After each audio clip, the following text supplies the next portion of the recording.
Join our community by subscribing. Every click helps us share more stories like this one. The introduction.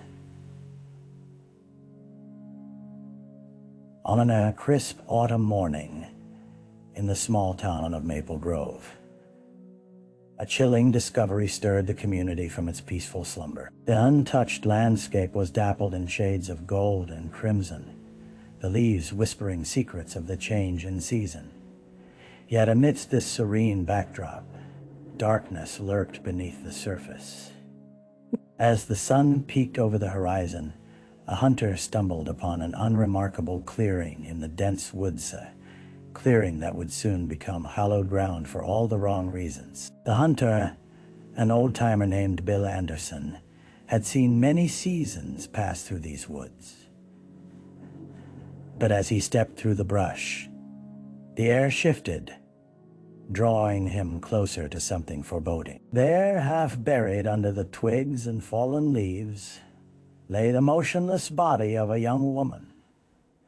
Her name was Emily Carter, a vibrant and ambitious college student home for the holidays. The police arrived quickly, their flashing lights scattering the gathered onlookers like autumn leaves in a gust. Detective Sarah Mullen, a seasoned investigator with a keen eye for detail, entered the scene. She felt the weight of the moment. A life extinguished too soon, leaving behind unanswered questions and shattered hearts. As the coroner pronounced the tragic news, a fog set in, both literal and metaphorical. Emily had been a beloved member of the community, known for her contagious laughter and kind spirit. Now her absence would ripple through every corner of Maple Grove, turning whispers of rumor and disbelief into a cacophony of fear. The case would uncover secrets hidden beneath the town's quaint facade, and though autumn would continue its inevitable march, for the residents of Maple Grove, time would stand still, caught in the throes of mourning. The victim, Emily Carter, was the kind of girl who lit up any room. With her chestnut hair framing a heart-shaped face, she carried an infectious smile that drew people near. At 22, she was well on her way to completing a double major in psychology and sociology at the university, fueled by a passion for helping others. Her family, rooted in Maple Grove for generations, cherished her relentless optimism and adventurous spirit. Every Tuesday evening, Emily volunteered at the local youth center. With her effervescent personality, she mentored at-risk teens, encouraging them to pursue their dreams amidst the struggles they faced. She was nurturing yet firm, able to invoke laughter as effortlessly as she inspired deep conversation. Those who interacted with her were transformed, leaving behind the weight of their burdens, even if just for a little while. On the surface, Emily's life seemed idyllic. However, like the vibrant autumn leaves masking the decay beneath them, she too grappled with her own shadows. Secrets swirled around Heron, aftermath of a tumultuous breakup earlier that year. Marcus, her boyfriend of nearly 3 years, had turned into a distant memory she'd struggled to forget.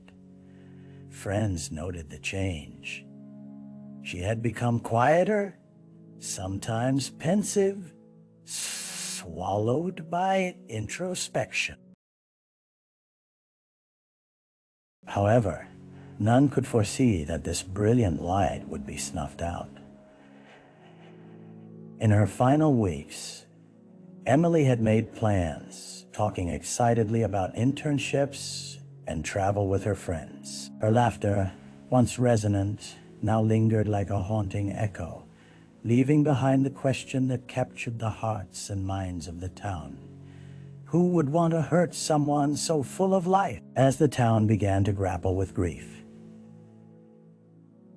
Emily was not just a name in a report, but a poignant reminder of the bonds shared among the residents. Her legacy challenged the townsfolk to face the darkness that had encroached upon their tranquil lives.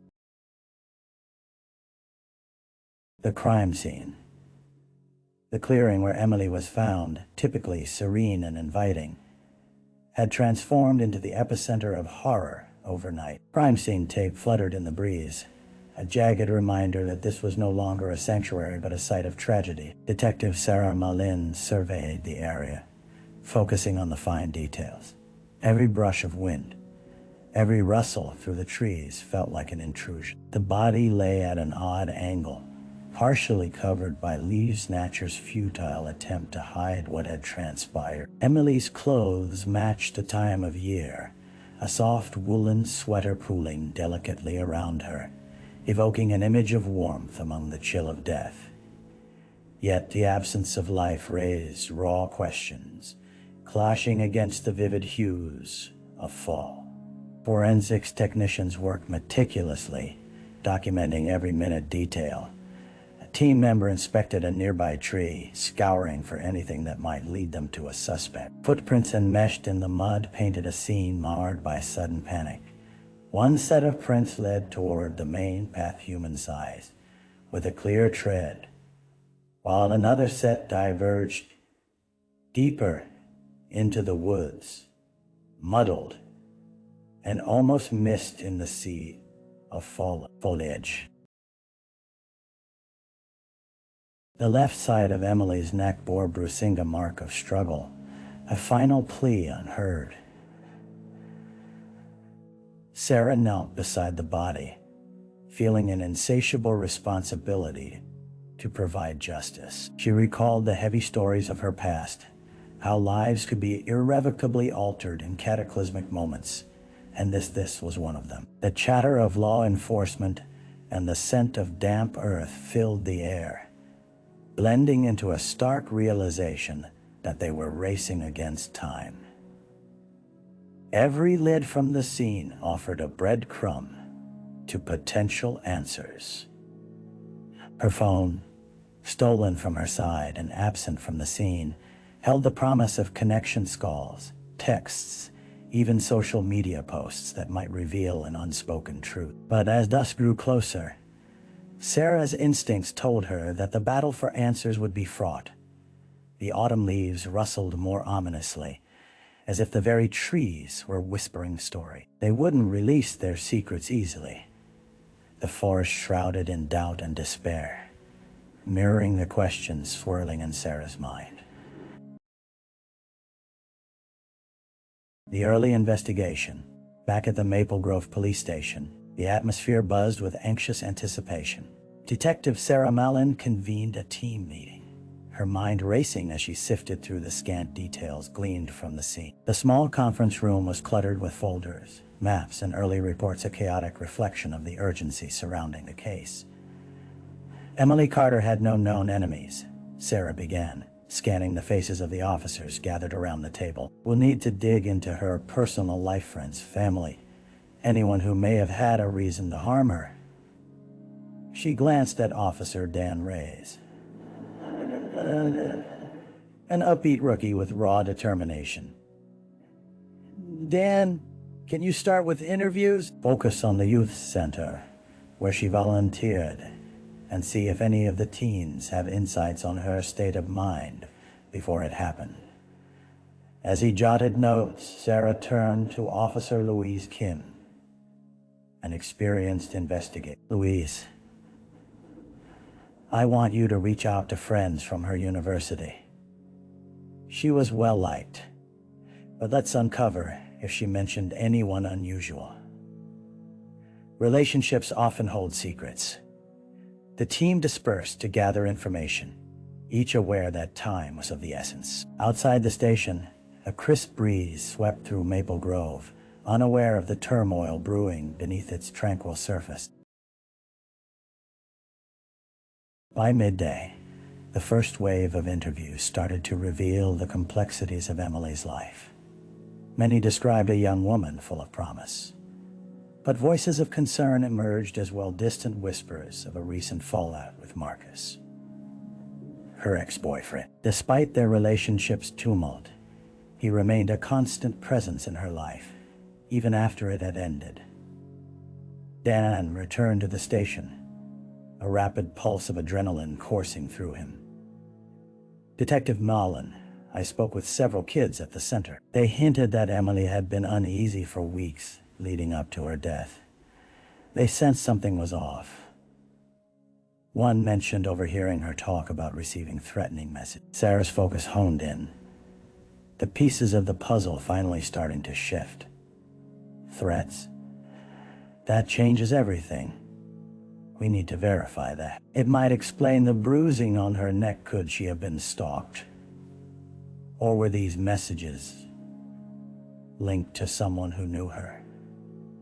It was the hint of motive that they were looking for. A thread that could weave through the darkness, enveloping the case. They were inching closer, yet the specter of uncertainty loomed larger. Each question raised more questions, and in this quiet town, answers had become a rare commodity. The dead ends. As the investigation progressed, a sense of urgency arrived alongside mounting frustration. Detective Sarah Mullen felt the weight of labyrinthine leads that turned into murky cul-de-sacs. Days elapsed filled with interviews, sleepless nights poring over notes, and phone records that only deepened the mystery. Despite diligent efforts, they were stalled, patched together with loose threads that failed to offer clarity. Following the troubling reports of threatening messages, the team turned to Emily's digital footprint, but they found echoes rather than illumination. Stripped away were stored messages and social media interactions. Emily had meticulously done a clean sweep, deleting anything remotely alarming. It left nothing but a vague trail for a potential assailant. Not willing to relent, Sarah and Officer Kim dug deeper into Marcus, Emily's ex. After tracking him down, they discovered a shadowed version of their once passionate romance story steeped in arguments, jealousy, and, on his part, unrequited love. The breakup had emboldened his anger. Friends noted he struggled with letting go of the relationship. Yet, when questioned, Marcus projected a cool demeanor, claiming he had no connection to Emily's death. "I would never hurt her," he stated vehemently, eyes betraying a raw wound of loss. Still, two alibis from that night muddied the waters further. Marcus was reported to be at a house party, surrounded by friends, when Emily died. The team interviewed those friends, who seemed credible. Yet as each witness reiteration echoed Marcus's account, Sarah's doubts solidified. It felt convenient. Emotional wounds rarely healed neat. In between leads, rumors circulated throughout Maple Grove, gossip floating fuel to the fire of fear. The small-town whispers took on a life of their own, spiraling towards wild speculation with each passerby. Some argued for the supernatural, citing the haunted woods. Others fingered outsiders who had recently visited the town for harvest festivals. As the currents of leads pulled them this way and that, it became achingly clear. The tapestry they sought to unravel held knots as thick as rope. In the shadows, a predator loitered, veiled in the very community they thought they knew. They were grappling with more questions than answers, and Sarah's resolve hardened. Whatever lurked in the darkness, she would find it. But for now, they were left staring at dead ends, a collection of unanswered questions pinning them in place. A break in the case. Just as the investigation seemed to stall in a quagmire of dead ends, a glimmer of hope emerged, came unexpectedly, in the form of a young woman named Jessica, a close friend of Emily's from college who had returned to Maple Grove. Jessica had been absorbed in her own grief until she stumbled into an article about Emily's death, igniting a sense of urgency that propelled her to the police station. Detective Sarah Mullen welcomed the opportunity, her heart quickening with the potential for new information.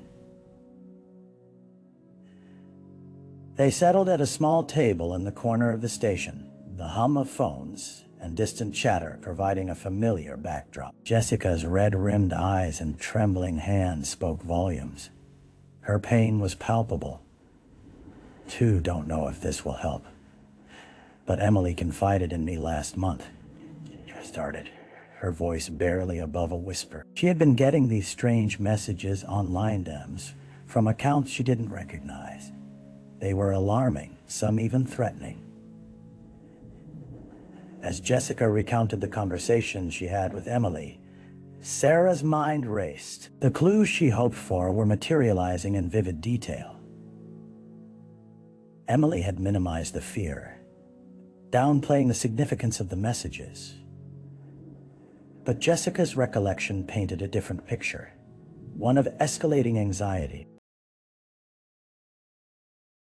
Emily said she felt like someone was following her, even when she was home, Jessica continued, her breath hitching. After she mentioned it, I thought she was just stressed. But now he can't shake the feeling that she knew something was wrong. Armed with this new insight, Sarah urged Jessica to recall anything specific about the messages, the language, the tone. Jessica's brow furrowed in concentration, and suddenly, determination flared in her eyes. She mentioned a name, someone from high school. Jake. She said he had always had a crush on her, but she'd brushed him off. I didn't think much of it at the time. With that fragment of information, the pieces began clicking into place. Jake, a figure lost in Emily's past, now loomed over the investigation like an ominous shadow. It escalated his infatuation from admiration to something far more sinister. As Sarah took notes, a new urgency surged through her veins. They needed to track down this Jake, his presence, his whereabouts during the time of Emily's death, and any connections to her recent life. The dormant pieces of the case surged to life, twining around Emily's memory like vines. Sarah felt the pulse of change. This could be the breakthrough they had desperately sought, pushing them closer to justice for Emily. But they needed to act swiftly. Time was still a threat, and behind the veneer of Maple Grove's tranquility, danger still lurked. The suspect. The new lead took Detective Sarah Mullen down a narrow path lined with anticipation and dread. Jake Williams, a name that now resonated like a foreboding specter in the case, was quickly located through the remnants of Emily's past. The unease in her gut deepened as Sarah prepared to confront the possibility of a twisted connection that had festered unnoticed. Jake, an unassuming man in his late 20s, had returned to Maple Grove after a few years of living in the city. Small towns don't often change much, he had told her in their brief exchanges at the local diner. Now he was seated before her, the faded plaid shirt a stark contrast to the weight of the questions that filled the air. The moment he entered the interrogation room, a frayed cap pulled low over his brow, Sarah observed an interplay of anxiety and defensiveness coursing through him. She could see the man who had once idolized Emily hidden beneath layers of resentment. "Jake," Sarah began, her voice calm yet firm. "We'd like to ask you about Emily Carter. We have reason to believe you may have been in contact with her before her death." He shifted in his chair, his eyes darting to the ground. "I didn't mean to bother her," he stammered, a hint of panic escaping as he spoke.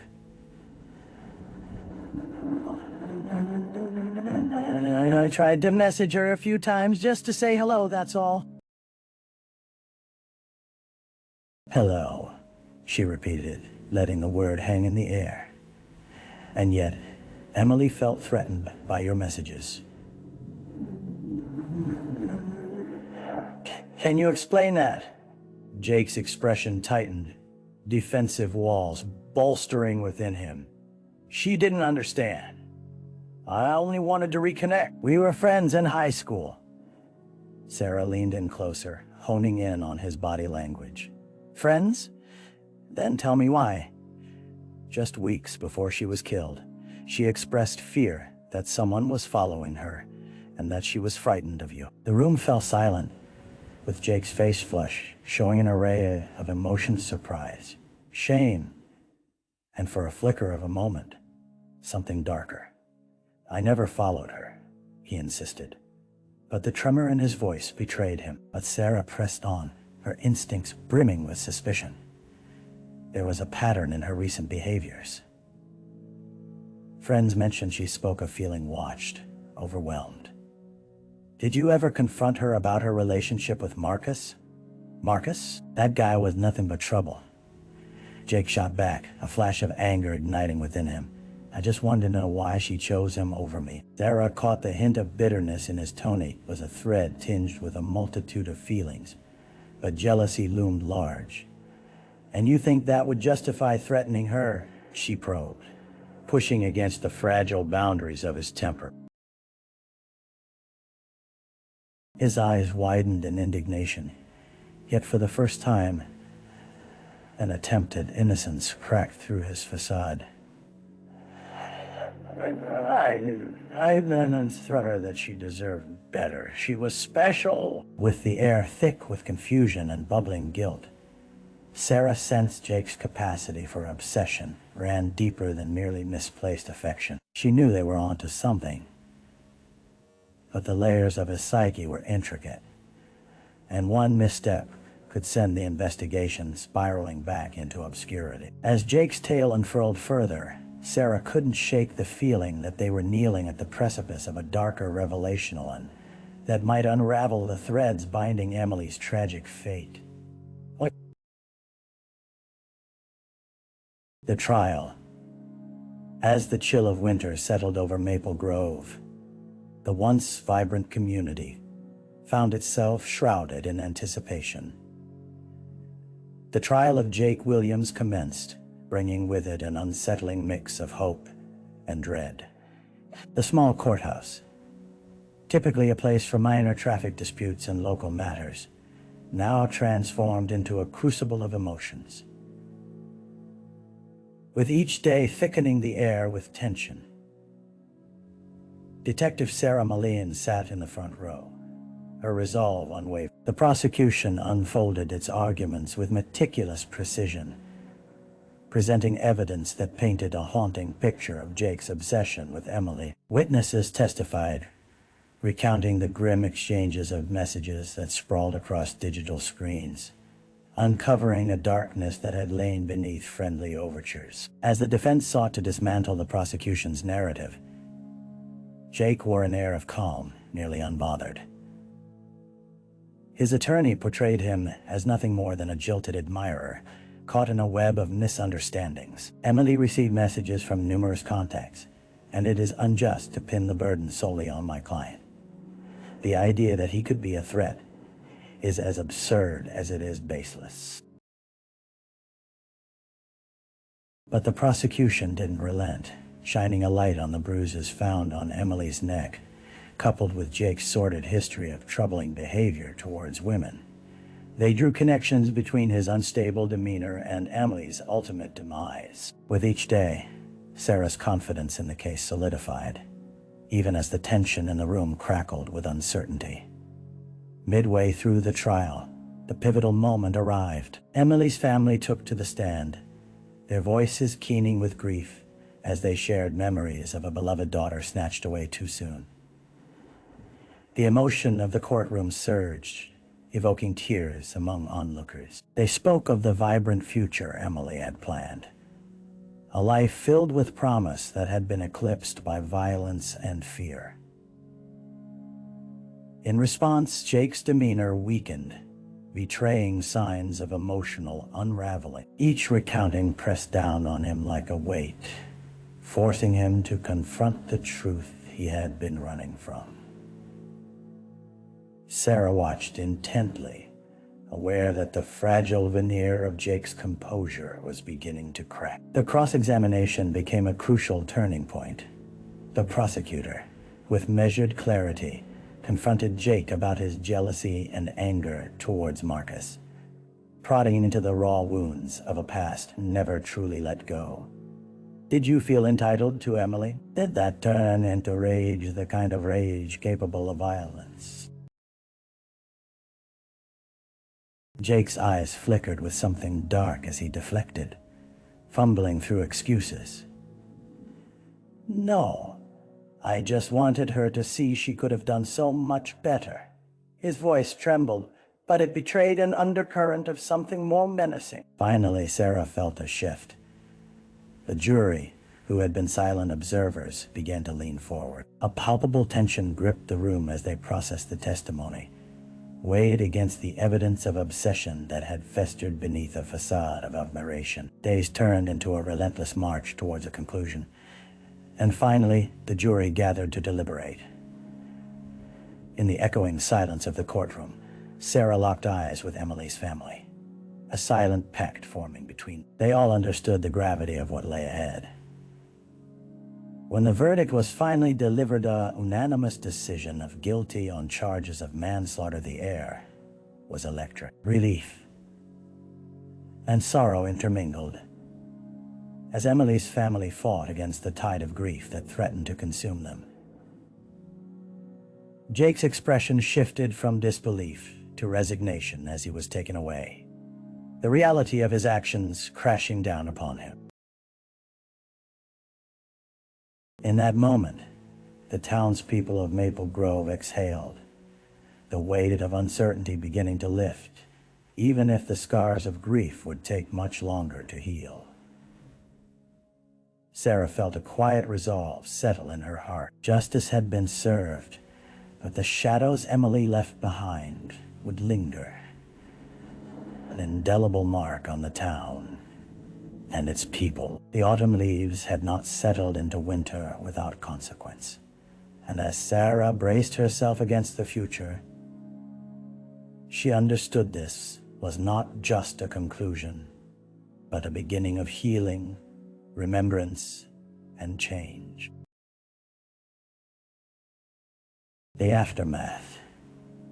The verdict reverberated throughout Maple Grove long after the trial concluded, settling into the fabric of the town like an unwelcome chill. Life carried on, but the echoes of Emily Carter's tragic death lingered, woven tightly into the daily rhythms of the community. The scar left by her absence was a raw, persistent ache, felt in the hushed conversations at the cafe and the somber nods exchanged at the grocery store. In neighborhoods that had once buzzed with laughter and camaraderie, a pall descended.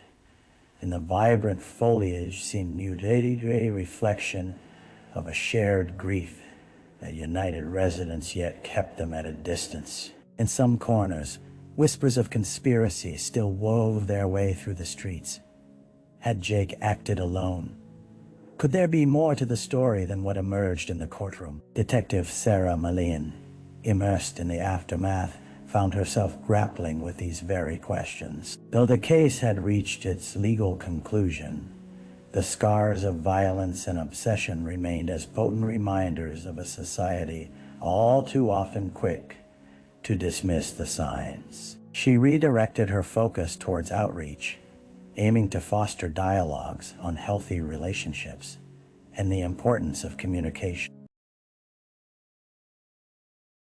Sarah organized community meetings at the youth center where Emily had mentored, drawing in not just the teens who had once congregated there, but also parents and concerned residents. Together, they shared stories of sorrow and resilience, highlighting the importance of vigilance and compassion. In the very place where Emily had nurtured hope, there emerged a collective commitment to breaking the silence surrounding mental health and domestic violence. Jessica, Emily's friend, became an active voice in these discussions, turning her pain into purpose. Together, they launched a scholarship in Emily's name to support young women pursuing careers in psychology and social work, a legacy that would honor her memory and empower the next generation. As newspapers ran articles reflecting on the case, a shift began to take form.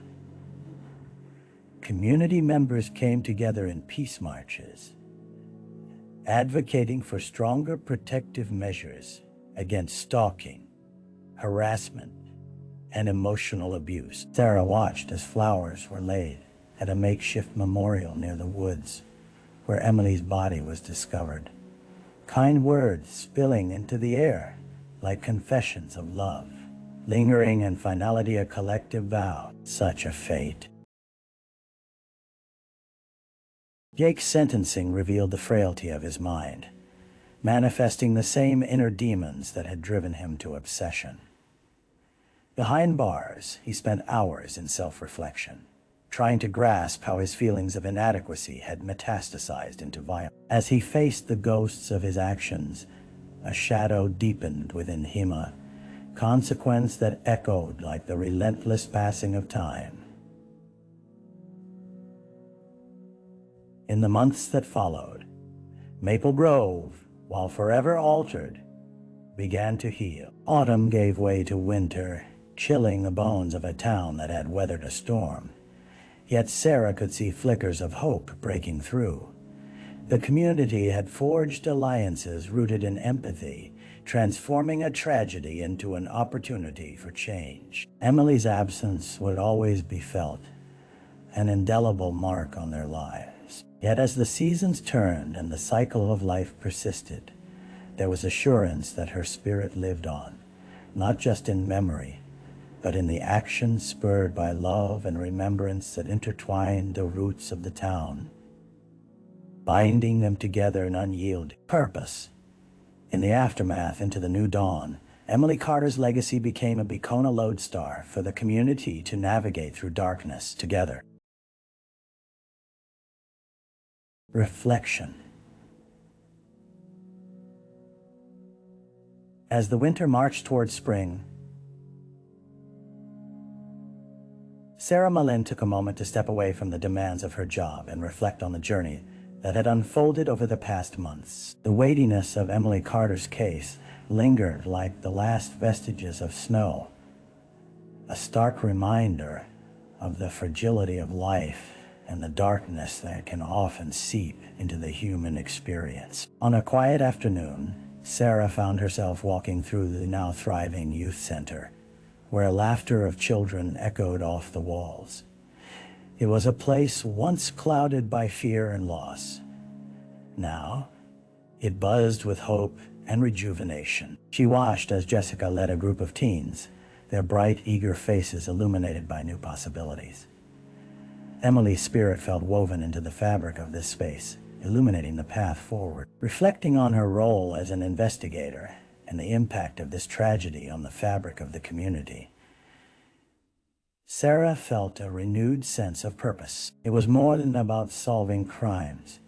It was about understanding the nuances of human emotion and connection. She recalled late-night conversations with Emily's family, promises made to elevate Emily's voice among the living, to latch on to the lessons gleaned from their collective grief. Every time a young person shared their story of resilience, another layer of healing unfurled. This season of reflection also sparked renewed determination in Sarah. Looking past the case, she recognized her responsibility to advocate for change on a wider scale. With the community rallied behind her, she envisioned programs that educated, empowered, and dismantled barriers surrounding love, self-worth, and safety. In the quiet of the evening, Sarah committed to honoring Emily not just through memories, but through making meaningful impacts that would ripple into the future. The fight against violence and misunderstanding was far from over, yet she held the belief that compassion could weave together the torn and tattered threads of humanity, creating something vibrant and unbreakable.